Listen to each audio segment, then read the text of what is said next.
Sa pelikulang Skyfall, kinwestiyon ni James Bond yung kakayahan ng isang katrabaho na mukhang totoy pa talaga, nerdo. At sinagot siya nito, kumpara sa 1 taon daw sa field ni James Bond, kaya raw nitong makagawa ng mas malaking pinsala habang siya'y nakapajama pa lang bago pang unang higop ng tsaa sa umaga gamit ang laptop niya. Totoo kaya yon? Totoo nga naman. Sabihin mo man na, halimbawa, babaril si Daniel Craig ng isang tao kada isang araw sa loob ng 1 taon, 375 na bangkay lang yon. Pero sa loob ng ilang minuto, ang isang expert hacker ay kayang pasukin ang computer systems ng isang major airline at guluhin ang mga navigation systems ng eroplano at ipadive ito sa gitna ng Pacific Ocean o kaya ay ibangga sa building. At napatunayan na hindi ito imposible. At di pa nga kailangan ng digital factor eh. Signal lang mula sa isang radio o TV transmitter ay guguluhin na ang GPS na gumagabay sa mga take-off at landing ng mga eroplano. O kung nailang pag-uusapan, habang pa-landing, kailangan mo lang gawin ay patayin ang kuryente ng airport o magbalagbag ng gulong ng eroplano para magkagulo. Pero itong gusto ko malaman, bakit nga ba parang gano'n na lang na parang hindi nababahala at walang pakialam ang mga government officials natin tungkol sa mga cybersecurity threats? Sinasadya kaya nila yan? O mas nakakatakot?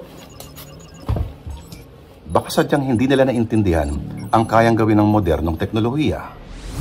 Kasi hindi mo rin kakatakutan ang hindi mo naiintindihan. At sa isang pagdinig kasama ang Facebook CEO, ilang taon ang nakakaraan, mahahalata mo na mukhang hindi pa ganap na nauunawaan ng ilang US senators ang internet at social media kung pagbabasehan ng tono ng mga tanong nila. How do you sustain a business model in which users don't pay for your service? Senator, we run ads. US pa yan ha, paano pa kaya dito sa Pilipinas? Na ang mga senador ay akala'y matitigil lang SIM registration law ang mga pambubudol online at tech scams. Parang yung tatay mo na nagtataka kung bakit habang nanonood siya sa YouTube na si FPJ ay nakikipagsuntukan, bakit daw biglang may sumasayaw na lang na naglalaba?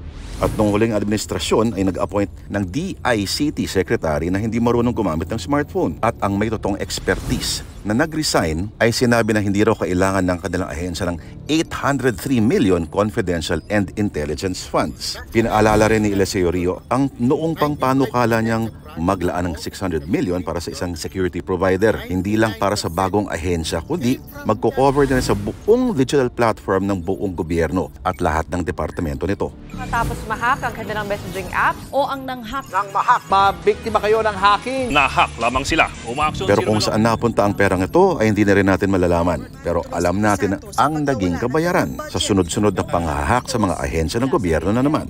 Lako, paano na tayo ngayon yan?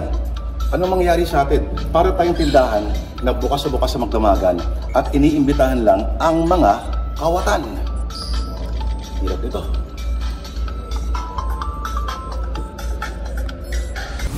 Ano ba naman yung halagang 600 million kumpara sa hinihingi ng opisina na wala namang kinalaman sa cybersecurity at wala rin kinalaman sa military? Ano ngayon kung 27th lang daw tayo pagdating sa cybersecurity literacy? Numero 1 naman tayo sa patagalan sa social media. At numero 1 sa patagalan sa isang... Hindi ko alam yan. At kung bakit kailangan pa raw ng mga dinosaur tulad ni James Bond. Ang sabi, paminsan-minsan may kailangan daw pumisil ng gatilyo ng baril. Pero kung dinosaur lang ang pag-uusapan, hindi lahat ng dinosaur ay ignorante sa teknolohiya.